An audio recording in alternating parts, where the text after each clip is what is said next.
Olá, a análise de hoje mergulha num problema que, olha, todo gestor de projetos conhece bem: a avalanche de dados. A gente vive afogado em planilhas, cronogramas, relatórios de avanço, e a pergunta que não quer calar é: como é que a gente transforma essa montanha de informação em decisões rápidas e, principalmente, seguras? É o dilema clássico, né? Excesso de dados, mais uma escassez de clareza.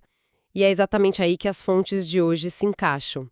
Recebemos um material bem denso que descreve uma metodologia, o RJ, Relatório de Impactos e Justificativas, e como ela pode ser potencializada por uma ferramenta de planejamento, o Spider Project, e, claro, pela tecnologia do momento, a inteligência artificial. Pois é, estando em janeiro de 2026, falar de IA aplicado a problemas reais é o que todo mundo quer ouvir. Mas os materiais deixam claro que não se trata de uma solução mágica, né? A proposta parece ser bem mais pé no chão. Exatamente. A missão da nossa análise é entender esse processo como ele é apresentado. Um método estruturado onde a IA funciona não como um piloto automático, mas como um copiloto, e um copiloto extremamente disciplinado. O objetivo não é substituir o gerente de projetos, mas sim dar a ele uma ferramenta para, sabe, acelerar o entendimento dos desvios, organizar as justificativas e, o mais importante, fortalecer a comunicação técnica. A promessa é gerar diagnósticos que são não apenas rápidos, mas, e essa é a palavra-chave, totalmente rastreáveis. Ok, vamos analisar isso então. A sigla RIJ, ela aparece o tempo todo nos documentos. O que é exatamente esse relatório de impactos e justificativas? Minha primeira impressão é que ele tenta combater aquela cultura do relatório de gaveta que ninguém lê. É uma ótima forma de colocar. Pensa no RJ como tipo assim, um laudo pericial do projeto. É um diagnóstico formal, quase um ritual, que força a equipe a conectar três pontas que normalmente ficam soltas. Primeira, o que aconteceu, ou seja, qual foi o desvio. Segunda, por que aconteceu, qual a causa raiz, a justificativa. E terceira, qual o impacto disso lá na frente, no prazo e no custo final. Entendi. Ele cria um registro formal que impede que as coisas se percam no meio do caminho ou que as decisões sejam tomadas só na base do eu acho. Exato! É o antídoto para a gestão por intuição. E o que é fascinante aqui é que o processo é técnico e repetitivo de propósito. Ele cria uma memória para o projeto. Cada ação de controle, cada mudança de rota, fica amarrada a um RJ, a um diagnóstico que a fundamentou. E dentro dessa ideia, um conceito que me chamou muito a atenção foi o de foco de controle dominante. Aparentemente não existe um RIG universal.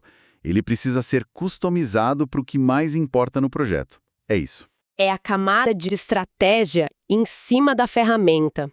Os materiais argumentam que todo o projeto tem um calcanhar de Aquiles, um risco principal. Em um projeto de infraestrutura com uma data de entrega que não pode mudar por nada, por exemplo, por causa de uma janela regulatória, o foco dominante é o prazo. Então, todos os seus radares, seus indicadores, têm que estar apontados para isso. E quais seriam esses radares na prática? Nesse caso, seriam o caminho crítico, aquela sequência de tarefas que não pode atrasar nem um dia, senão o projeto inteiro atrasa, e o famoso SPI, o Índice de Desempenho de Prazo, que é basicamente a nota de pontualidade do projeto. Se o SPI está abaixo de 1, você está atrasado. Ponto. E se fosse um projeto diferente, com um orçamento super apertado? Aí o foco dominante seria o custo. Seu principal indicador seria o CPI, o Índice de Desempenho de Custo. E o processo do RIG começaria sempre pelas atividades que estão estourando o orçamento, mesmo que o prazo esteja em dia. A beleza do método é essa. Ele direciona a atenção para onde a dor é maior, evitando que a equipe se perca analisando desvios irrelevantes. Certo. Entendi a teoria por trás do RIG e a importância de focar no que realmente importa.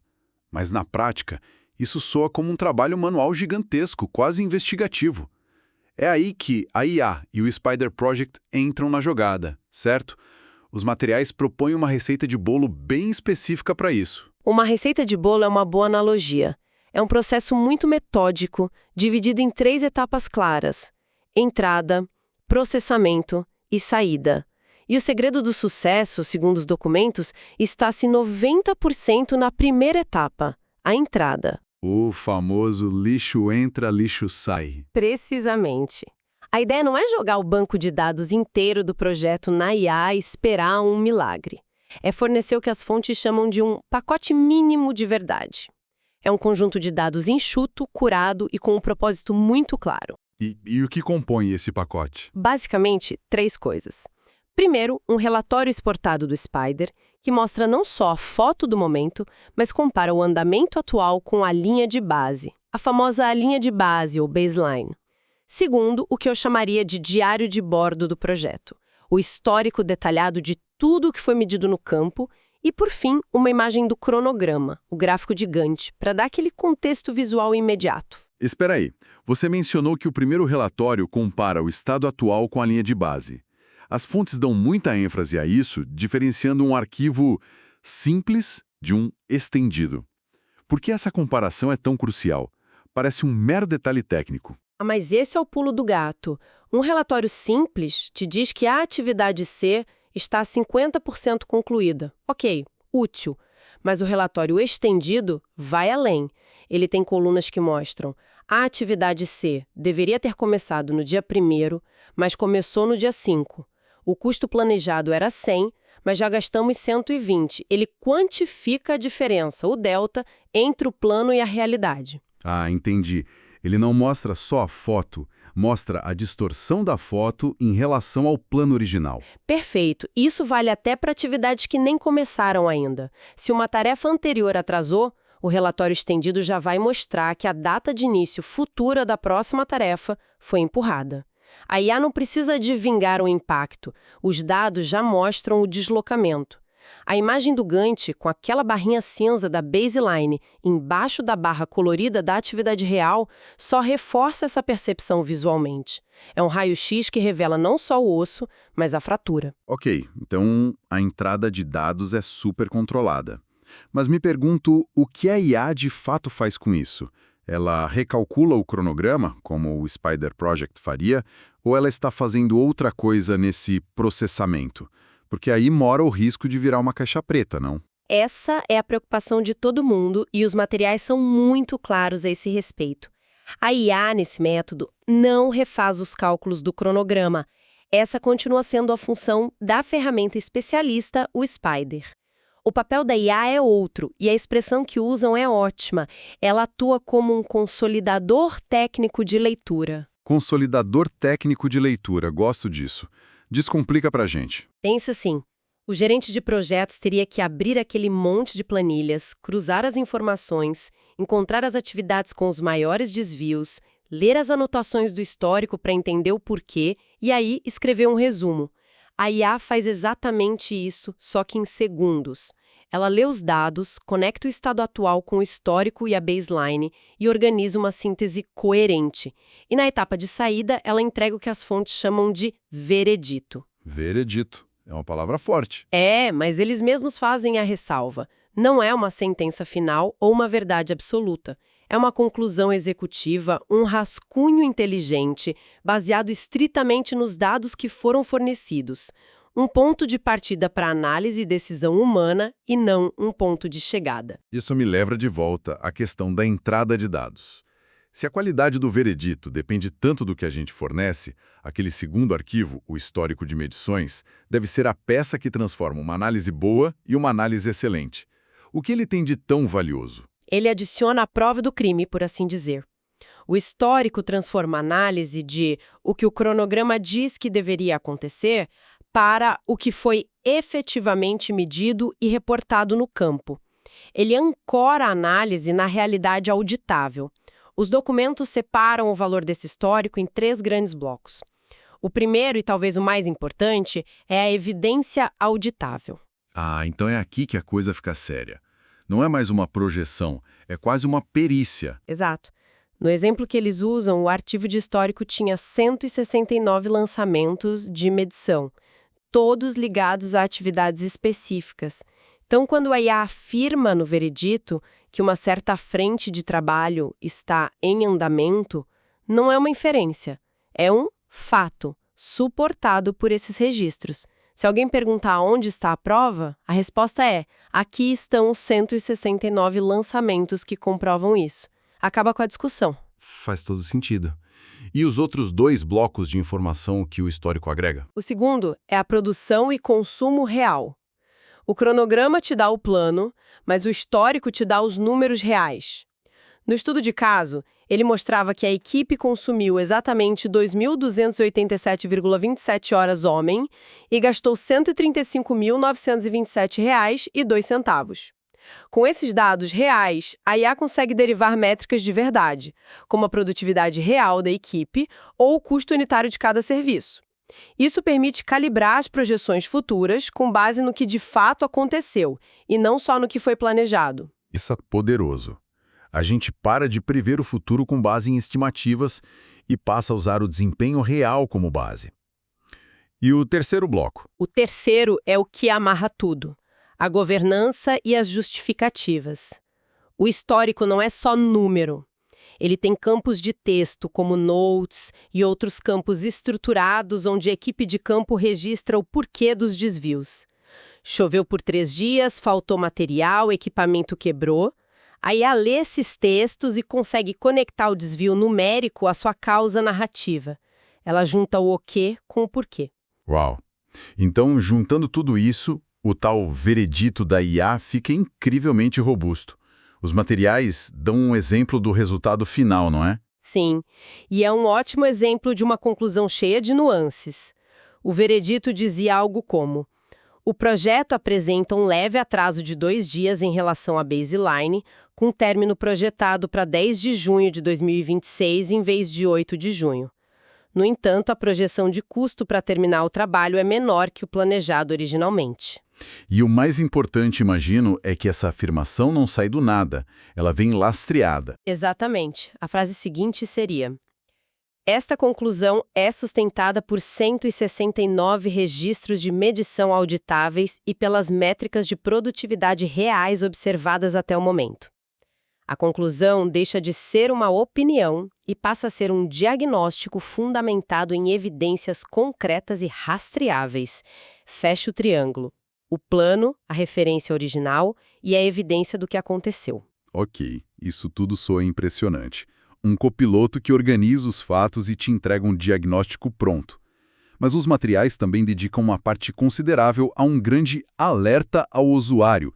Fica claro que não é só apertar um botão e confiar cegamente. Quais são as armadilhas? E que bom que eles fazem isso. O pragmatismo desses alertas é o que torna a proposta crível. Eles não vendem um sonho, vendem uma ferramenta com manual de instruções e uma lista de contraindicações. As fragilidades são organizadas em 4 áreas principais. A primeira é a mais básica: limites técnicos. O tipo de coisa que a gente nem pensa, mas que pode destruir uma análise. Exato. A IA pode simplesmente falhar ao tentar abrir um arquivo Excel muito grande e travar.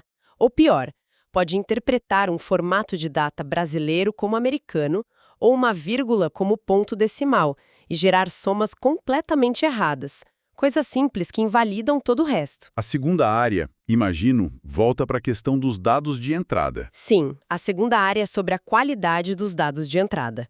Às vezes o problema não é a IA, é o que você deu para ela. O cronograma exportado pode não ter uma linha de base salva, então toda análise comparativa se torna impossível. Ou o histórico de custos pode estar num nível de detalhe que, quando somado, leva a uma contagem dupla de valores. A IA não vai saber disso, ela vai somar o que vê. Certo, entendi. Mas isso não parece um pouco contraditório? A promessa é de um copiloto inteligente, mas essa lista de alertas é tão grande que parece que o piloto precisa checar o trabalho do copiloto o tempo todo.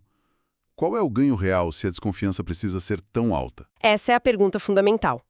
E a resposta dos materiais parece ser que o ganho não é a automação da responsabilidade, mas a aceleração da análise.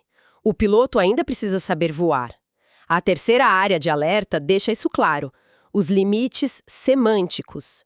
A forma como você pergunta, o prompt, pode te induzir ao erro. Dê um exemplo. Você pode perguntar: Quais atividades estão paralisadas? Para nós, paralisada pode significar que a obra está lenta, que ninguém apareceu hoje, é um termo ambíguo. Para a IA, uma atividade só está paralisada se existir um campo no seu arquivo de histórico com o status paralisada preenchido.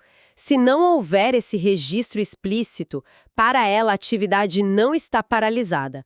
Ela não infere, ela constata o que está escrito. Faz sentido. E a quarta e última área de alerta.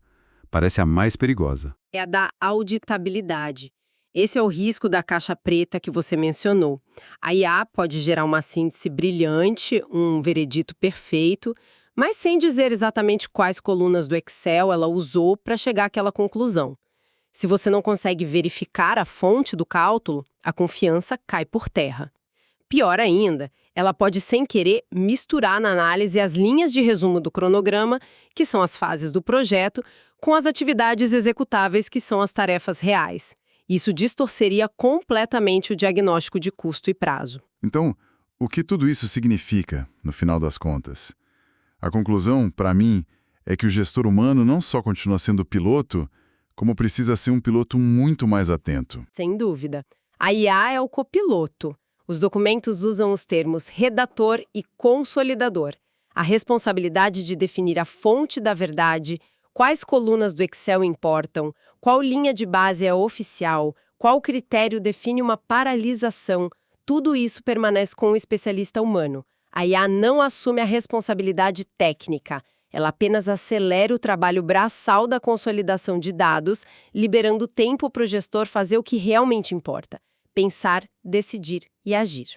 Ok, vamos amarrar os pontos principais. A nossa análise de hoje dissecou um método bem estruturado para usar a IA como um amplificador da expertise humana em gestão de projetos e não como um substituto. Vimos o modelo entrada, processo, saída, que quando alimentado com dados curados da ferramenta Spider Project, gera diagnósticos rápidos e auditáveis para aquele relatório que chamamos de RG. E a ideia central que fica para mim é que a disciplina na entrada dos dados dita a inteligência da saída. O processo todo é sobre transformar dados brutos em um diagnóstico que acelera e principalmente fundamenta a decisão humana. No fim das contas, a tecnologia organiza informação, mas o julgamento, a estratégia e a ação ainda pertencem ao gestor.